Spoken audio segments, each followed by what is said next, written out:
Hello and welcome to my dear students.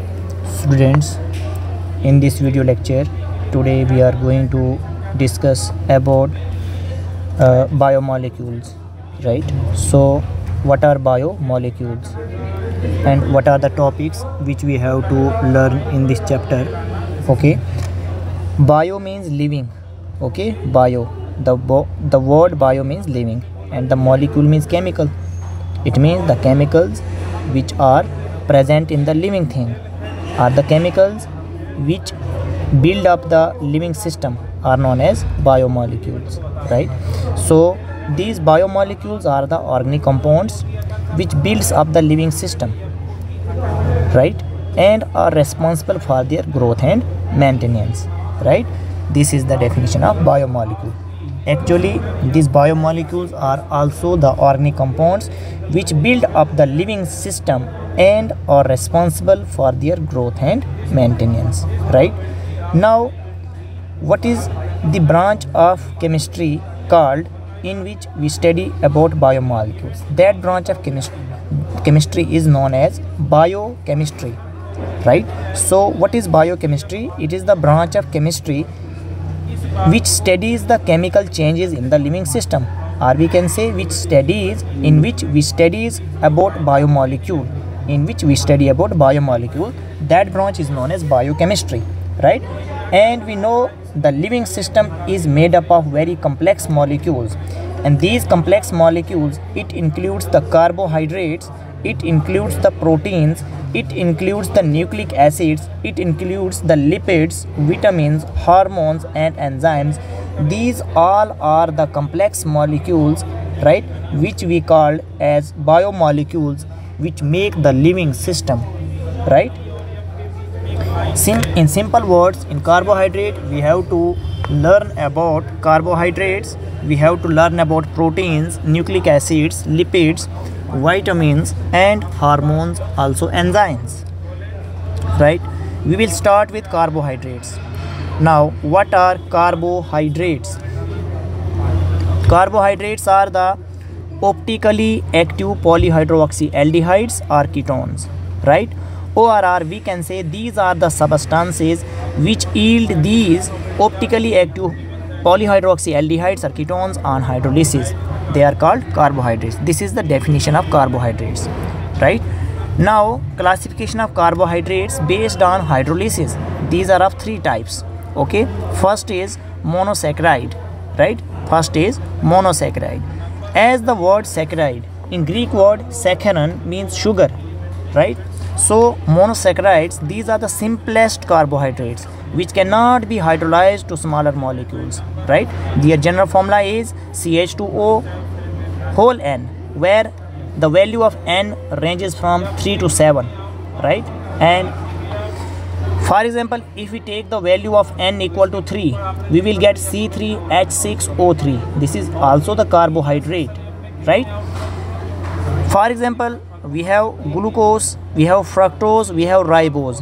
These are the monosaccharides, right, which when dissolved in water, they do not undergo any hydrolysis, right? They cannot be hydrolyzed. Next is oligosaccharides, right? Oligo means few. These carbohydrates which on hydrolysis give 2 to 10 molecules of monosaccharide units, they are known as oligosaccharides. They are classified as disaccharides, trisaccharides, tetrasaccharides, etc. and so on. Okay, carbohydrates which upon hydrolysis give 2 molecules of same or different monosaccharides, they are called disaccharides, right? Examples include sucrose, maltose, right? Sucrose on hydrolysis gives us glucose and fructose. Maltose on hydrolysis gives us glucose, 2 molecules of glucose, right? In the same way, we have trisaccharide, for example raffinose, which on hydrolysis gives us glucose, fructose as well as lactose, right? We have tetrasaccharides which upon hydrolysis, these are the carbohydrates which are included in the oligosaccharide, which upon hydrolysis gives 4 molecules of same or different monosaccharides, right? That is, for example, stachycose, which on hydrolysis gives us glucose, fructose and 2 molecules of galactose. Okay, now polysaccharides. These are also the carbohydrates which on hydrolysis gives large number of monosaccharide units. Poly means many. Many units of monosaccharides are obtained on hydrolysis. Okay, they are not sweet in taste. Important point, hence they are called non-sugars. Okay, polysaccharides are also non-sugars.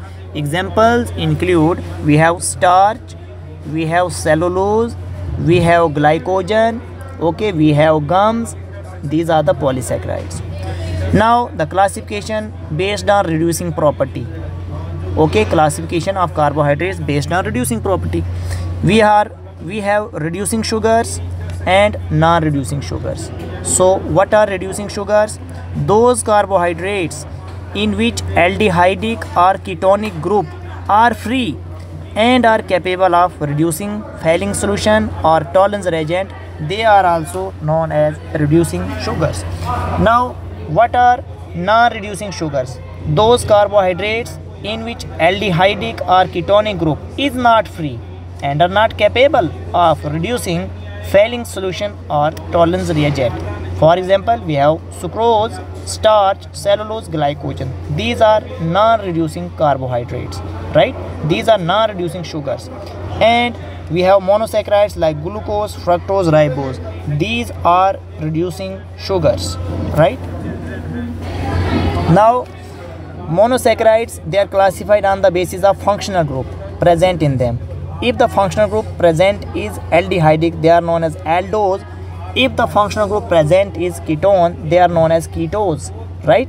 So monosaccharides containing aldehydic group, they are known as aldoses, and the monosaccharides containing ketonic group, they are known as ketoses.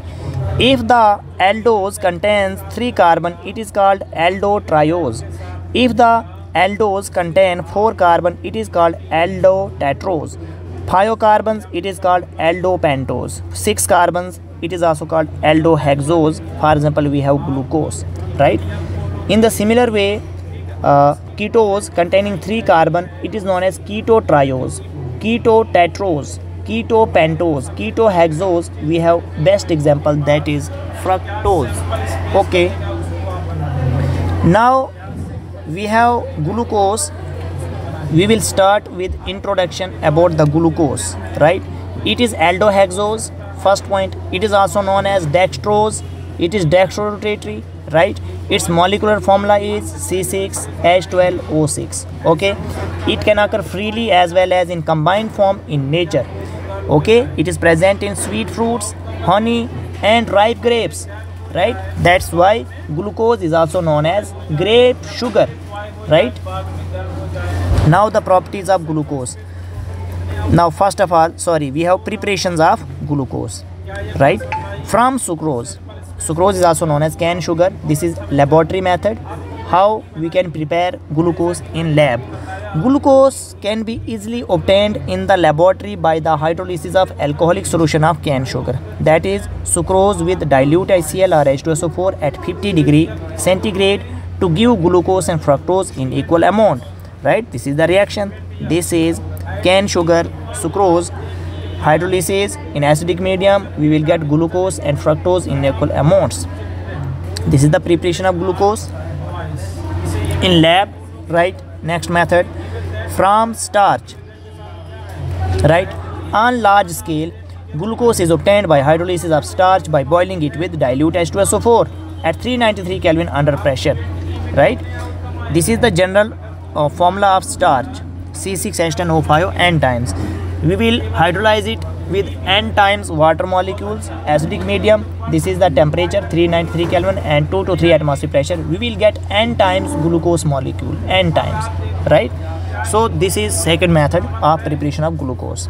Now structure of glucose, right? This is also known as aldohexose, open structure. This is the open structure of glucose.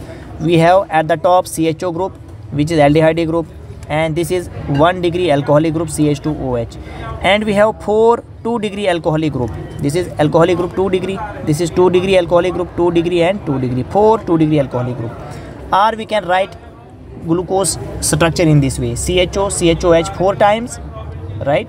CHOH 4 times, okay, and CH2OH, right? Glucose, it has molecular formula C6H12O6, right? How we can detect it has present straight chain? Now the presence of straight chain, how is it indicated?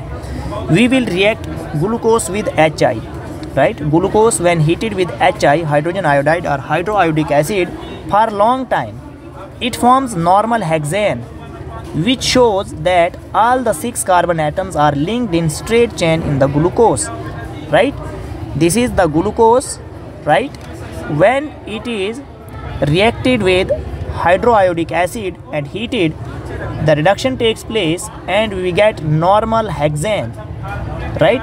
In normal hexane, we have 6 carbon atoms linked in a straight chain, which indicates 6 carbons are present in the glucose, right?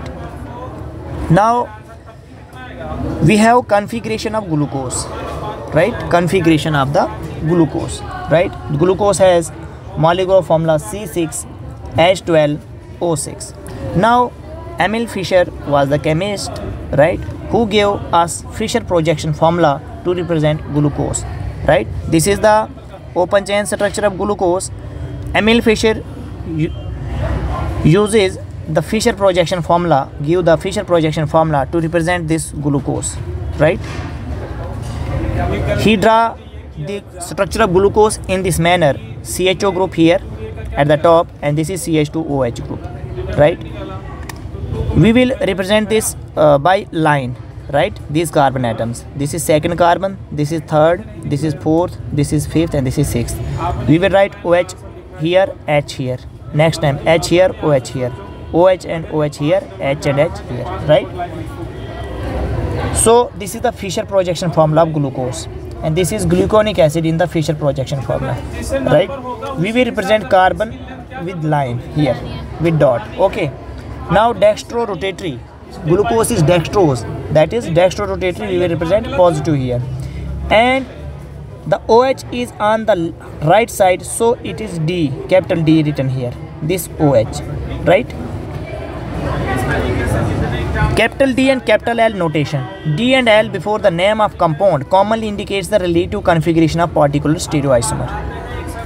For the compound to represent D and L, asymmetric center, or we can say chiral center, should be present. This is the chiral center having 4 different groups, okay? For example, we have this glyceraldehyde, right? This is the chiral center. 4 different groups are present here. 4 different groups are present here, right? This is chiral center, and the OH group is present on the right side, so we can say it is D-glyceraldehyde, right? And this is dextrorotatory, that is positive symbol, plus that is dextrorotatory, right? This will rotate the plane polar light towards right. The OH is on the left side, we will write it capital L, and this negative shows it is levorotatory. This is levorotatory, right? Small d is dextrorotatory, shown by positive symbol, and L is levorotatory, shown by negative symbol. It deals with optical activity. These 2 signs, it deals with optical activity, and capital D and capital L, they deal with the relative configuration of a particular stereoisomer, whether D or L, okay? Glucose is named as D plus glucose, that is, it is dextrorotatory, that is its optical activity, right? We have D plus glucose, its mirror image is this L glucose, right? OH will invert here, OH, right? It will get inverted. So open structure or linear structure of glucose fails, and after that comes the birth of cyclic structure of glucose. The linear structure of glucose fails to explain the following points, right? Glucose does not restore the pink color of Schiff's reagent despite having an aldehyde group. It also fails to explain the formation of hydrogen sulfidization product with sodium bisulfite, NaHSO3, right? This is aldehyde. When it reacts with primary amine, right, loss of water takes place, and we get this compound RCHNR. This is Schiff's base, okay? Now this aldehyde, when reacts with sodium bisulfite, we will get this product. Finally proton transfer takes place and we will get this bisulfite product, but glucose does not give this product, right? The pentaacetate of glucose does not react with hydroxylamine, which shows the absence of free CHO group, right? This is aldehyde, it reacts with hydroxylamine and we get oxime. But pentaacetate of glucose does not react with hydroxylamine, right? These are the limitations of open structure of the glucose. Glucose exists in two different crystalline forms, alpha and beta. Alpha form of glucose, its melting point is 419 Kelvin, is obtained by crystallization from concentrated solution of glucose at 303 Kelvin. And the beta form of glucose, whose melting point is 423 Kelvin, is obtained by crystallization of hot and saturated aqueous solution at 371 Kelvin. Now the cyclic structure of glucose, right? We have to remember 6-membered ring is more stable, right? So this is the open chain structure of glucose, right? This lone pair here will attack this carbonyl carbon carrying positive charge, right? And here this carbon will link to this carbon through this oxygen bond, right? And we will represent it in the pyranose form, right? Haworth has given the formula to represent the cyclic structure of glucose, and the cyclic structure of glucose, it resembles with the pyran. This cyclic structure of glucose, it resembles with the pyran. So we will take the pyran 6-membered ring, right? And this is the Haworth representation of pyranose structure of glucose, right? This is D plus glucose, right? We will write this is carbon 1, H and OH. This is second carbon, this is third carbon, this is fourth carbon, this is fifth carbon, and this is sixth carbon, right? This is alpha D plus glucopyranose, this is beta D plus glucopyranose, right? The hydrogens, the groups which are present on the left side, the groups which are present on the left side, we will write it above, we will write it above here, we will write it above, and those which are present on left side, we will write it below. Okay, in this way we will write here. Now we have fructose. This is also known as ketohexose, right? It is obtained by hydrolysis of sucrose along with glucose. It is also called fruit sugar. Molecular formula same as glucose. It is levorotatory, remember. Sucrose on hydrolysis go glucose and fructose. This is the preparation, right? And this is sucrose is disaccharide. Now open structure of the fructose, right? This is the open structure of fructose. CH2OH group are present at both the ends, right? It also exists in two cyclic forms, alpha and beta, which are obtained by addition of OH of carbon 5 at carbonyl group, and it resembles with furan, right? And so it is furanose form. In the similar way, left side groups on upside and left on upside and right on downside, we will write in the furanose form. Haworth structure, this is the Haworth structure of alpha D fructofuranose, right? We will represent in this manner these structures. Now the disaccharides, which include the sucrose, maltose and lactose, right? This is the sucrose. Its molecular formula on hydrolysis we will get D-glucose and D-fructose. The mixture is overall levorotatory. This mixture is overall levorotatory. So the hydrolysis of sucrose brings about a change in the sign of optical rotation from dextro to levo, and such a change is known as inversion of cane sugar, right? And the equivalent mixture of D-glucose and D-fructose, which sucrose gives on hydrolysis, right? It is called invert sugar, right? So we will stop here today. Okay, thank you.